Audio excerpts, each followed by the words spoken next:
Listen carefully, because what I am about to tell you can change how people treat you forever. If you have ever felt disrespected, manipulated, or emotionally drained, this is the psychological switch you have been missing. Stay with me until the end, because one single realization can permanently rewrite how the world responds to you. Explanation is confession. The moment you try to explain your boundaries to a toxic person, you have already dissolved them. You are negotiating your right to exist.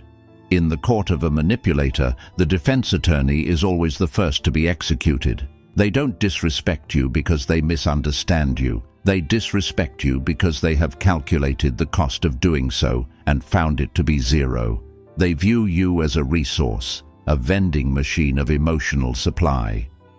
You don't ask a vending machine for permission to kick it when your snack gets stuck. You just kick it. Most advice tells you to communicate better, to use I statements, to teach people how to treat you.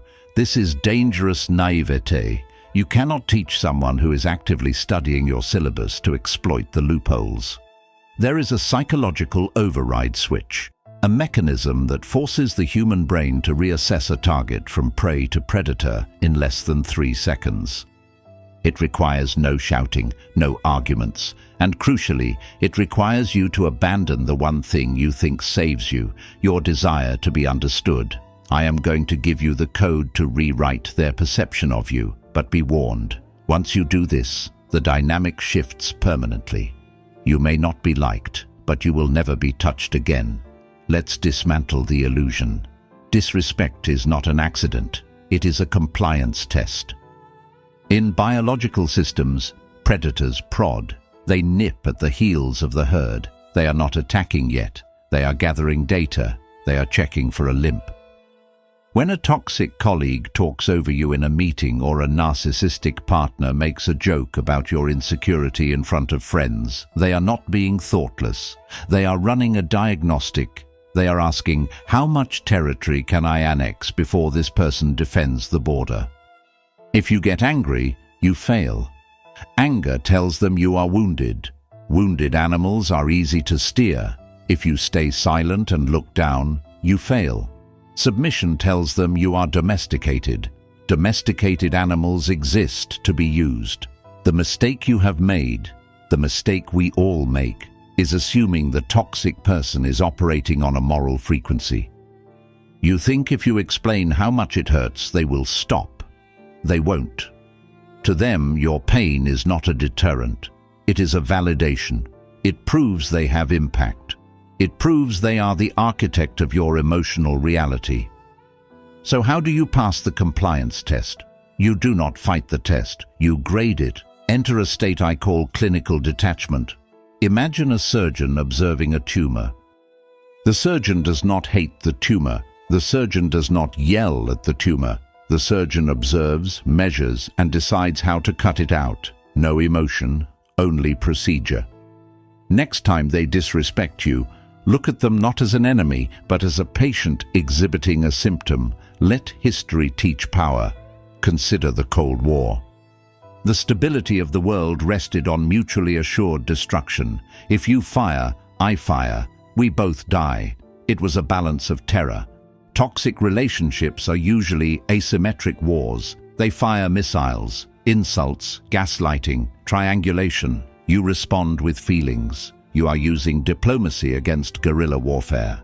You need psychological asymmetry. If they are hot, angry, shouting, aggressive, you become absolute zero, calm, factual, slow.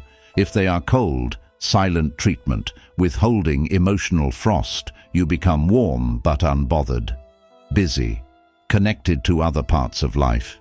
You become the glitch in their algorithm. The toxic mind depends on predictability. A narcissist knows which emotional button produces which reaction. If they push guilt and you apologize, the machine works. If they push rage and you fight, the machine works. When you apply asymmetry, the machine jams. Let's simulate it. They say you are too sensitive. Nobody likes you. Old version of you. Victim. That is not true. Why would you say that? I have friends. Result. You are defending. You are validating their judgment. You are feeding the machine. New version. Architect. Pause. Hold eye contact for about 3 seconds. Too long to be polite, too short to be aggressive. Say in a flat, clinical tone. That is a fascinating thing for you to say out loud. Then return to what you were doing. You did not deny it. Denying gives their opinion weight. You did not fight back. Fighting implies they are a worthy opponent. You simply labeled the behavior. Fascinating. You looked at them like a bug in a jar. You are the critic sitting in the audience watching a bad performance. There is a concept in interrogation called the dead drop. Interrogators search for emotional hooks: family, reputation, freedom. Once they find the hook, they pull. The dead drop is different. It is weaponized boredom. It is active indifference. It is not hiding. It is eliminating the emotional signal they feed on. This is different from the gray rock method. Gray rock is passive survival. Dead drop is psychological sovereignty. Remember the story of Diogenes. When power came to him and offered anything, he did not bow. He simply said, "Move a little, you are blocking my sunlight." He did not insult power. He did not fight power. He prioritized his immediate reality over abstract hierarchy. That is ultimate psychological dominance. Toxic people believe they are the main character. When you fight them emotionally, you become the villain in their movie. When you treat them with mundane indifference, they become an extra in your life. Use the broken record of facts. Do not engage their narrative. If they say you are useless and never help with dishes, do not defend your identity. Say, "The dishes are done. They are in the rack." Strip the conversation of adjectives. Adjectives are emotional weapons. Stick to nouns and verbs, facts. You must also master the 80-20 gaze rule. When they are ranting, look slightly at their forehead instead of locking into their eyes. It is subtle, but it breaks emotional synchronization. They cannot feed fear through direct limbic resonance. Every interaction with a toxic person is a transaction. They are buying significance. They pay with provocation. If you react, you have sold them emotional attention. Close the shop. But here is the darkest truth. You are addicted to the transaction too. You hope this time they will understand. You are bonded to the potential version of them that never existed. This is intermittent reinforcement. Most of the time you receive pain. Occasionally you receive kindness. Your brain treats the unpredictable reward like gambling. To break the chain, you must kill the hope, not the person, the hope. Accept that the nice version of them is the bait. The cruel version is the hook. You cannot hug the bait without swallowing the hook. Return to sender protocol. Projection is their weapon. When they call you selfish, they are often demanding service. When they call you crazy, they are losing control of the narrative. Use short, piercing questions, not explanations. If they scream, wait for a pause. Relax your face. Ask, "Does screaming make you feel better?" Do not ask why they are screaming. You are not seeking explanation. You are testing behavioral function. Then say, "I can see you are upset. I will return when you are calmer." Then leave at normal walking pace. Do not storm out. Storming out is reaction. Walking away is protocol. Move to a different room. Go to the bathroom. Take a walk. You are training behavior through stimulus-response conditioning. If disrespect occurs, your presence disappears. They may chase you. They may send messages. Let them. You are creating psychological extinction. Expect escalation. This is extinction burst. When a system loses its reward, it panics and presses the button harder. Rumors, smear campaigns, jealousy triggers, gaslighting. Do not fold. Escalation is evidence that the old keys no longer open you. The storm is loudest right before collapse. Build your armor. Shame is their primary weapon. Practice Cato protocol. Expose yourself to small doses of judgment. Train your nervous system that opinion has no physical force. When they say you are selfish, nod. I'm focusing on myself right now. Agree with the premise without accepting the accusation. This is fogging. Fog absorbs the rock.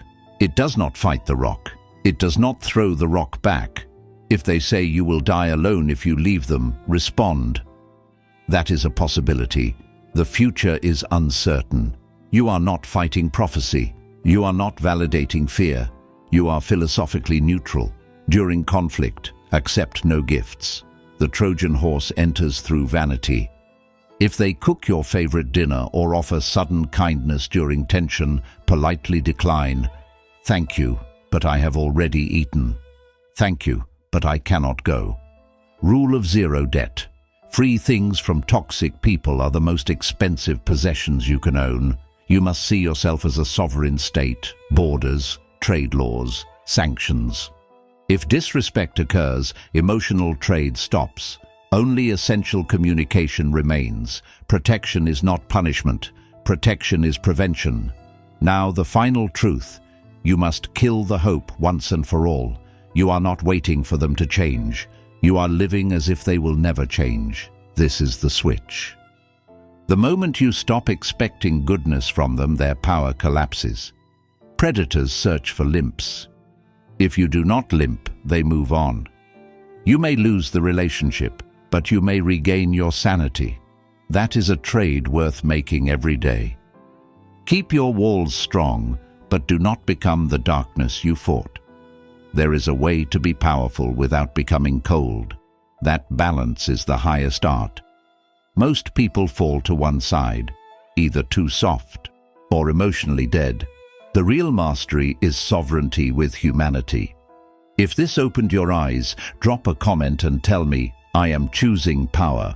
And if you want more psychological warfare philosophy like this, subscribe now, because the next truth may be the one that changes your life.